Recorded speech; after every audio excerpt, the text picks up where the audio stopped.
নির্বাচিত হইবা না হয় ইনশাল্লাহ দালাল নামের কোন দল দেবিদ্বারে থাকতে পারবে না। আমাদের দেশের শ্রমিকরা যখন বিদেশে যায়, বাংলাদেশের শ্রমিকরা যেদিন পাসপোর্টটা বানায়, পাসপোর্ট বানানো থেকে হয়রানি শুরু হয়।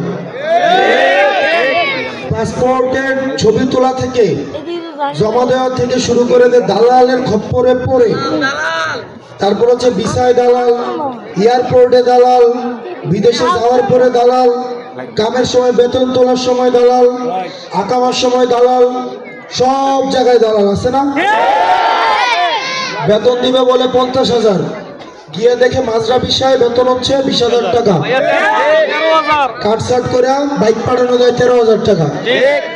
এবং না, আমরা চাই আমাদের যেহেতু দেশের এই দেবিদ্বারের একটা উল্লেখযোগ্য সংখ্যক মানুষ বিদেশে যায় এবং বিদেশে গেলে তারা দেখে তারা যেই কাজটা করে একটা ইন্ডিয়ান শ্রমিকও এই কাজটা করে, কিন্তু তাদেরকে দেয় ১০০, ইন্ডিয়ান শ্রমিকরা দেয় ১৫০।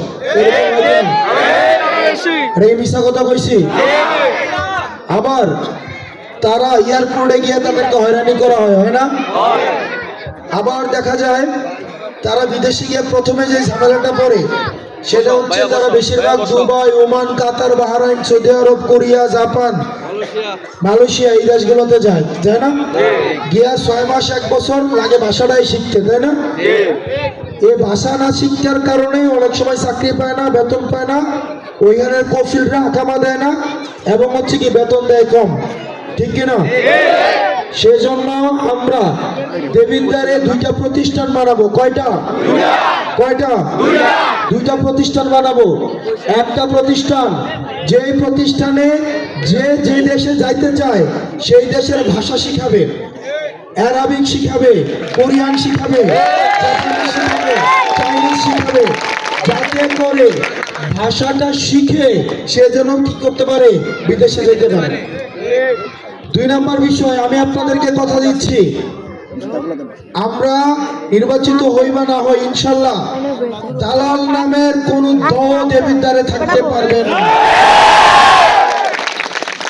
যে অর্থমূল্য দেবিদ্বারের মানুষ, সরকারি যে টাকাটা আছে বা ভিসার যে মূল্য, ওই ভিসাতে বিদেশে যাবে এবং এয়ারপোর্টের হয়রানি চিরদিনের জন্য মিউজিয়ামে পাঠানো হবে।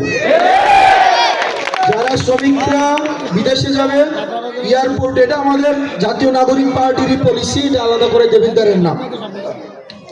দ্বিতীয়ত যে বিষয়টা আমরা করব সেটা হচ্ছে দেবিদ্বারে আমরা একটা ইনস্টিটিউশন বানাবো, প্রতিষ্ঠান বানাবো, যেখানে যারা বিদেশে যাইতে চায় তাদের স্কিল ডেভেলপমেন্টের, দক্ষতা বৃদ্ধির প্রশিক্ষণ দেওয়া হবে। কেউ যদি নির্মাণ শ্রমিক হইতে চায় সেখানে তাকে এই কাজগুলো শেখাবে। যারা বিদেশে ছিলেন, কারা কারা বিদেশে ছিলেন হাতটা একটু উঠান তো।